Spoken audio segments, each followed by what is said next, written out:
Avant d'aller, sachez pourquoi vous partez. Aujourd'hui, il y a plein de gens qui sont morts dans le bateau, sur l'eau. Il y a d'autres même, on les fait croire qu'on veut les faire partir et on les tue en route. Il y a des filles qu'on les agresse, il y a des filles qu'on les viole.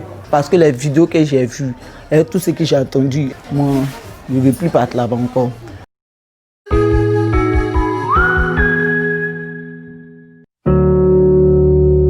Partire, lasciare casa, famiglia, amici e andare. Rincorrere un sogno, una speranza o magari essere illusi, ingannati, costretti.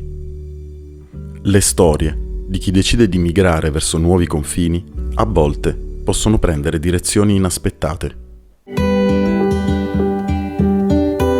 La Costa d'Avorio, paese dell'Africa occidentale, in quanto principale paese di provenienza dei flussi migratori irregolari verso l'Europa, è ricco di queste storie.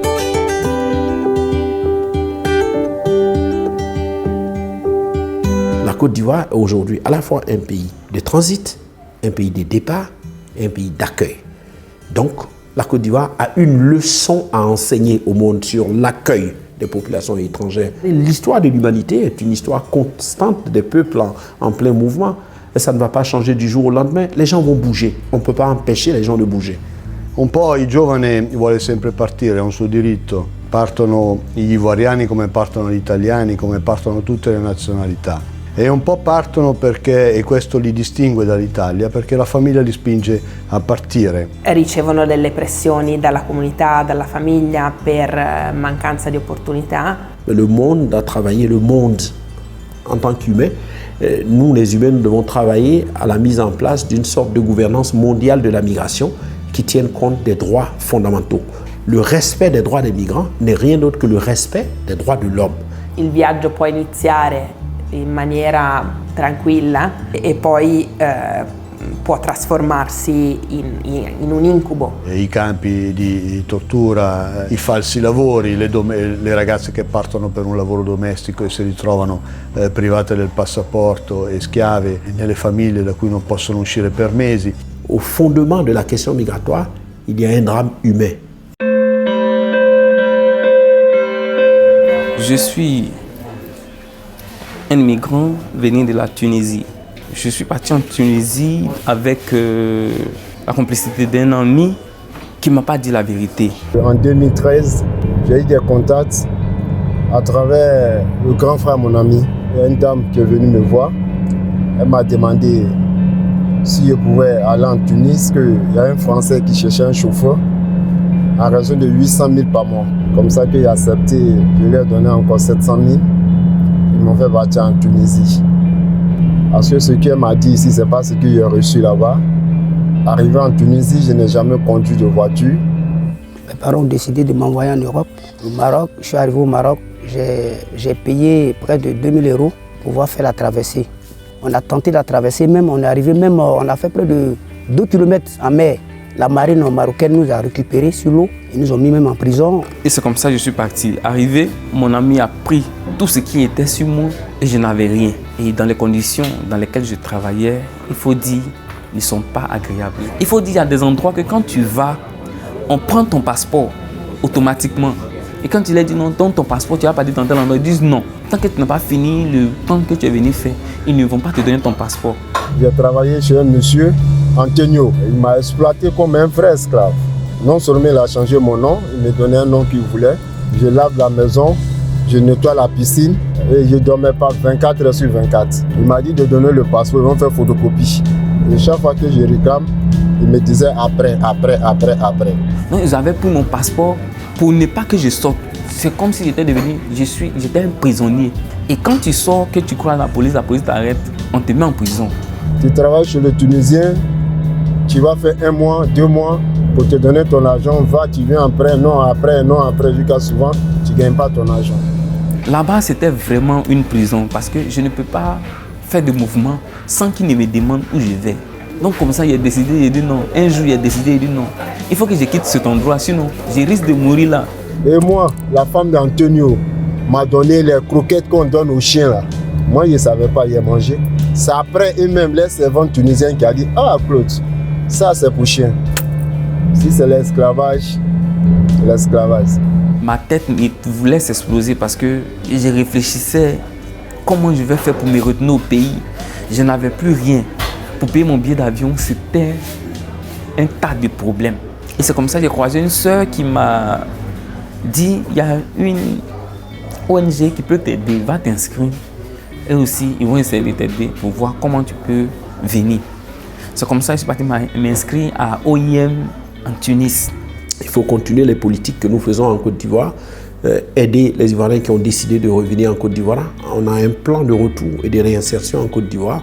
Certains de ces projets sont en collaboration avec l'OIM ou avec l'Unione Européenne ou avec des ONG internationales ou locales.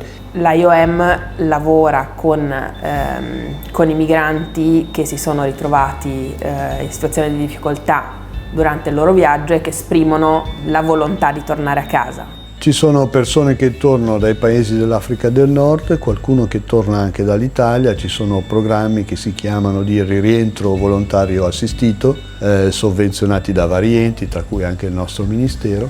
Dal 2017 il progetto, che è l'iniziativa congiunta dell'Unione Europea e dell'IOM alla protezione e al reintegro, la reintegrazione dei migranti in Costa d'Avorio, ha assistito all'incirca 6.000 persone. J'ai contacté l'OIM, j'ai décidé de rentrer au pays. L'OIM m'a aidé et puis je suis rentré à Abidjan. Comme ça, je me suis rendu à OIM pour pouvoir rentrer au pays. L'OIM nous a confié à Avetsi, il nous a aidé à réaliser nos projets. L'activité principale que je fais actuellement, c'est la ferme de poulet que Avetsi a réalisée pour moi. Comme ça qu'une fois on a croisé le responsable de APSI, M. Lorenzo, et on a expliqué notre problème. Il a dit OK. Il nous a aidés et puis bon, on a commencé à faire la sensibilisation. Fra le tante realtà attive in Costa d'Avorio, l'ONG italiana AVSI ha attivato una campagna di sensibilizzazione, finanziata dall'Unione Europea, con lo scopo di ridurre l'immigrazione irregolare. Quello che dobbiamo fare noi con New Hope è l'informazione. Prima di tutto una campagna che arrivi a spiegare che oggi partire per l'Europa comporta certi rischi. Come trasmettere, come comunicare? La prima fase del progetto New Hope è stata chiedere agli esperti del settore, agli universitari, di fare uno studio, di condurre uno studio, un'inchiesta per vedere quali erano le modalità più adatte per far passare il messaggio. Questo mese abbiamo messo dei grandi pannelli pubblicitari alle entrate e alle uscite dei punti nevralgici che hanno degli slogan. Che slogan sono? Ecco, sono degli slogan che usano il linguaggio locale, che sono positive, cioè non ricordano il pericolo della traversata, ma insistono sul fatto che è possibile costruirsi l'avvenire qua.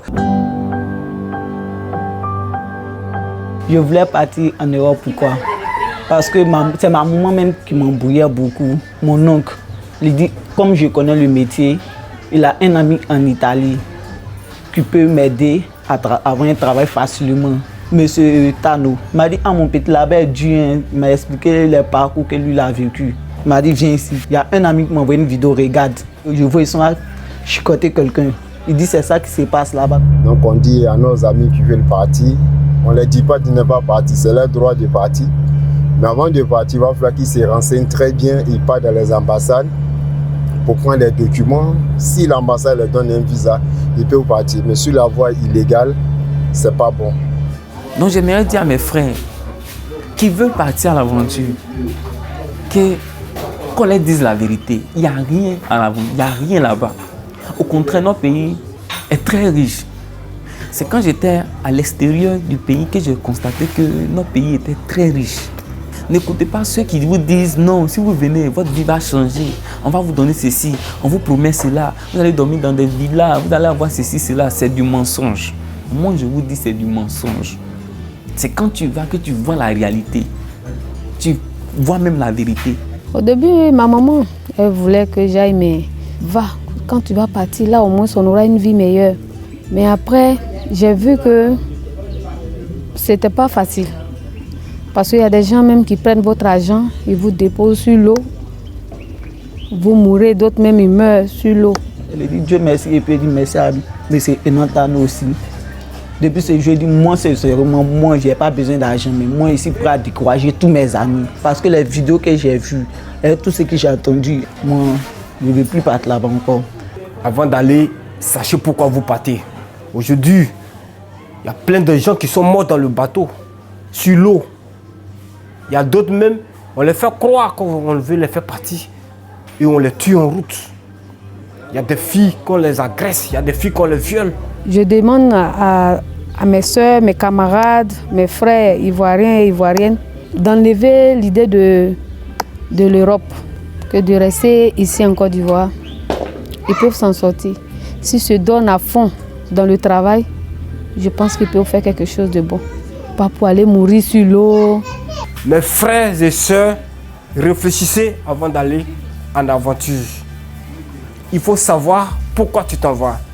Il faut savoir ce que tu veux dans la vie. Donc avec tout ça, là, il a réfléchi. Il dit non, moi, rester chez moi, c'est mieux. Je dis merci encore, Afsi. Beaucoup merci. Parce que sans vous, là, peut-être je serais morte. Notre défi, c'est de réussir ici.